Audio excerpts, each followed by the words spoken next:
On March 11th, 2011, a 9.0 earthquake rocked Japan for 6 minutes. This was Japan's most powerful earthquake and the fourth most powerful since 1900. The earthquake triggered a tsunami. Japan's sirens and warning systems urged everyone to seek higher ground. The tsunami is estimated to have reached 133 feet and speeds of up to 435 miles per hour. The time between Japan's warnings and the tsunami making landfall was around 10 minutes. As the tsunami flooded Japan's streets and countryside, the weather was 0 degrees Celsius or 32 degrees Fahrenheit, and it snowed. The snow hindered rescue attempts and people who struggled to avoid floating debris, which included cars, trucks, and houses. Around this time, a nuclear power plant in the Fukushima district experienced a meltdown, and 3 reactors were lost. This caused large spread power outages. The world watched Japan's live catastrophic footage on a day that would be referred to as 3/11.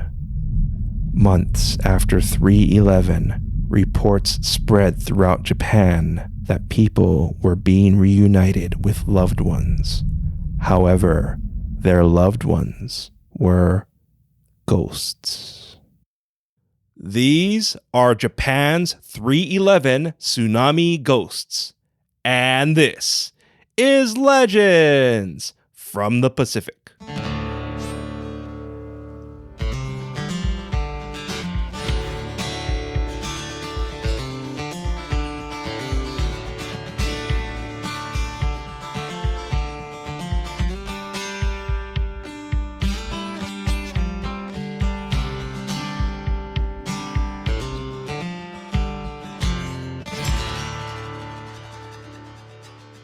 Aloha, konbanwa, and thank you for joining us. This is Legends from the Pacific, episode 66, Japan's 3/11 Tsunami Ghosts.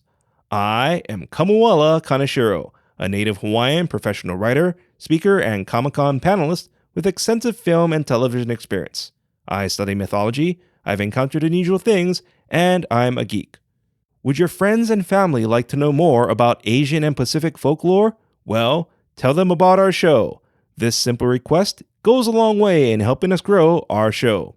I apologize for the extreme lateness of this episode, and mahalo to all of you who wrote in. I'm going through all your emails and trying to catch up with everything.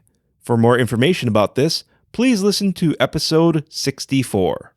So, my insomnia has been making things difficult, but offline-wise, I've been getting a lot of things together for our show, and I had more unexplainable experiences. But these are things for another time.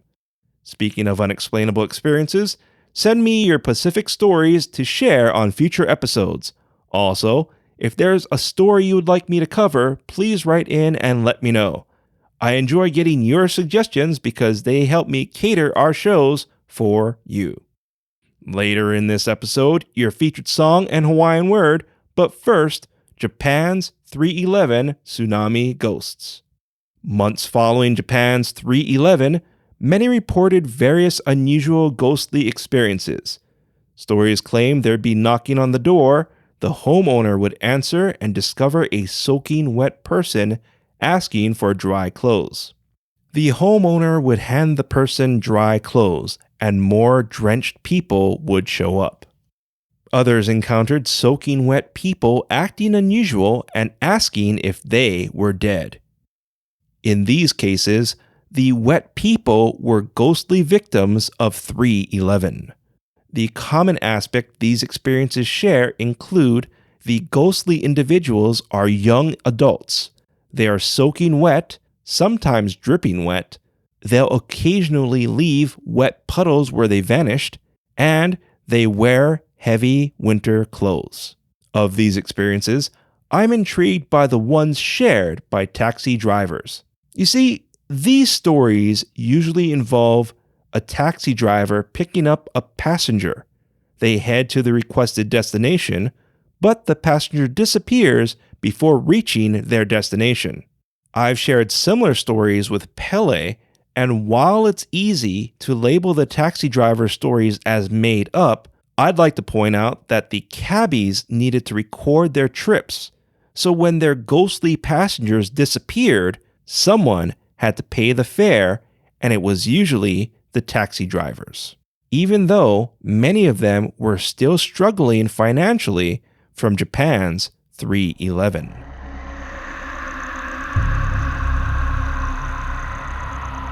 The following is a Legends from the Pacific original story and is based on collected testimony.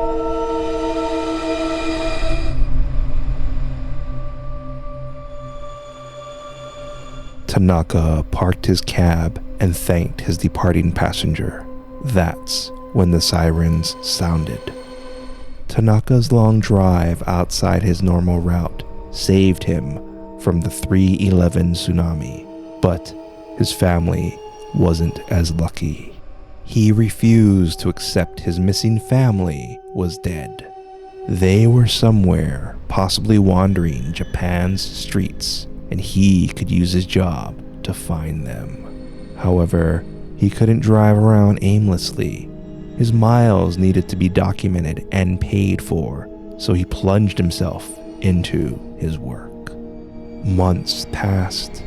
Tanaka hardly slept.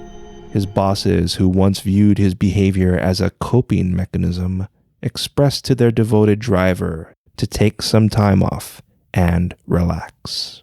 Red-eyed, Tanaka thanked them for their concern and assured them he was fine. Tanaka survived off getting his next passenger, recording their destination, then ignoring them and focusing among the sea of desolate faces silently praying for normalcy. During a hot autumn night, a passenger entered his cab with a squish. The young woman in Tanaka's back seat wore an out-of-season heavy coat and was soaking wet. Even in Tanaka's emaciated state, he could tell something was peculiar about the young woman. She told Tanaka her destination. The long drive would take him out of the city. Tanaka bowed, pressed the button to close his passenger's door, recorded their destination, and the taxi meter's crimson glow filled the cabin as they drove towards the country. The unpopulated countryside did little to distract Tanaka from his distant passenger. The young woman's bowed head swayed to the rhythm of the car as she stared out her window. Her long strands of wet hair obscured most of her pale face and color-drained lips. Passing lights showed her heavy coat was getting darker with wetness instead of lighter from drying. At first, Tanaka thought his passenger was attending a cosplaying party or event, but now he wasn't so sure. The fare increased on the taxi's meter. We're going to an expensive part of town, but can she afford this fee, or will she try getting out of pain? Tanaka ensured the windows were up and doors were locked.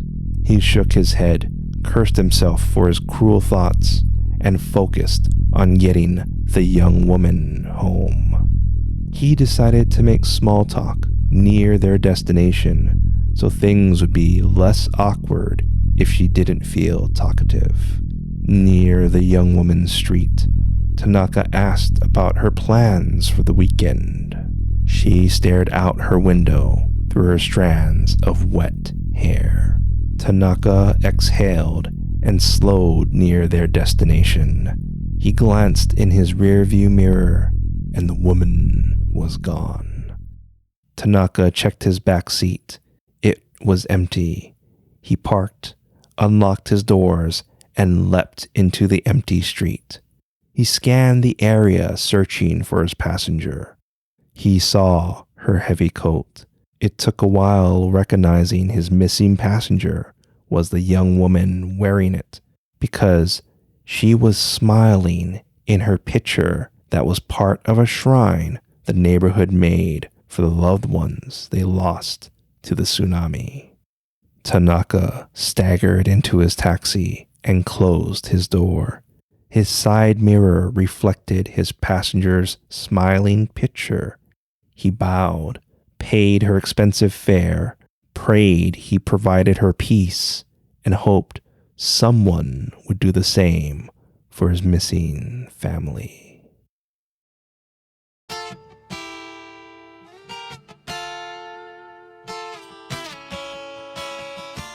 Today, psychologists believe people seeing ghosts is a coping mechanism for suddenly losing loved ones and dealing with the stress of 3/11. But this does not explain why many Japanese taxi drivers would make their experiences up, since it costs them money needed for their own expenses. For the record, most taxi drivers welcome the spirits because they don't feel threatened by them. Financially speaking, the World Bank estimated Japan's 3/11 to have caused around $235 billion, making it the costliest natural disaster as of this recording.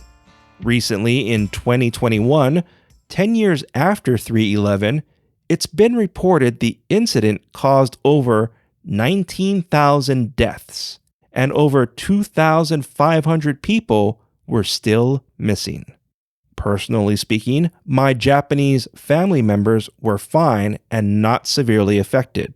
I also have some friends who were in Japan during this time who said they saw a lot, but thankfully were not greatly affected and eventually made it home to America. I was taking a crisis management class when 3/11 happened. My instructor was the U.S. representative in charge of natural disasters in the Pacific. So, as I watched the live tsunami footage, I sent him an email asking if he was in Japan. He replied he and his team were currently en route. Following 3/11, I had the rare privilege of meeting my instructor's Chinese counterpart, who shared many insightful things gathered from his experience. While the two were friends, they understood that their respective countries could go to war at any time, making them enemies. I felt it's a fitting time to share this story with you since the 2020 Tokyo Olympics are going on, and some of the destroyed areas were cleaned and became Olympic event venues.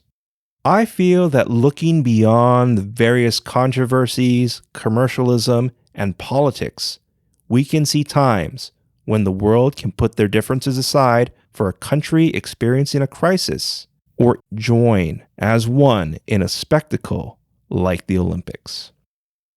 If you feel our show deserves 5 stars, please give us that rating, write a review, and share Legends from the Pacific with your friends and family. I'd really appreciate it. Mahalo nui loa to all of you for your continued support, especially our Legends from the Pacific Patreon supporters, Edward Pueo Henki, Cassie, Felisa H., Scout Parmenter, the Makuli Guy, and of course, Ren Shepherd. As always, I greatly appreciate your support. Now, to get caught up with our other episodes. Our theme song is Mystery by Tavana, courtesy of High Sessions. Sound effects are by Sound Effects Factory. Our music coordinator is Matt Duffy, aka DJ Triple Bypass. Links and show notes can be found on our website, legendsfromthepacific.com, including a link to your featured song, which is Believe in You by Sunway, courtesy of High Sessions. Legends from the Pacific was written, produced, and edited by me, Kamuela Kaneshiro. I also wrote our original stories. Your featured Hawaiian word is hui pu. Hui pu means assemble or unite. An example of hui pu is Avengers, hui pu. Once again, Hui pu is Hawaiian for assemble or unite. Thank you once again for listening. Mahalo and a hui ho.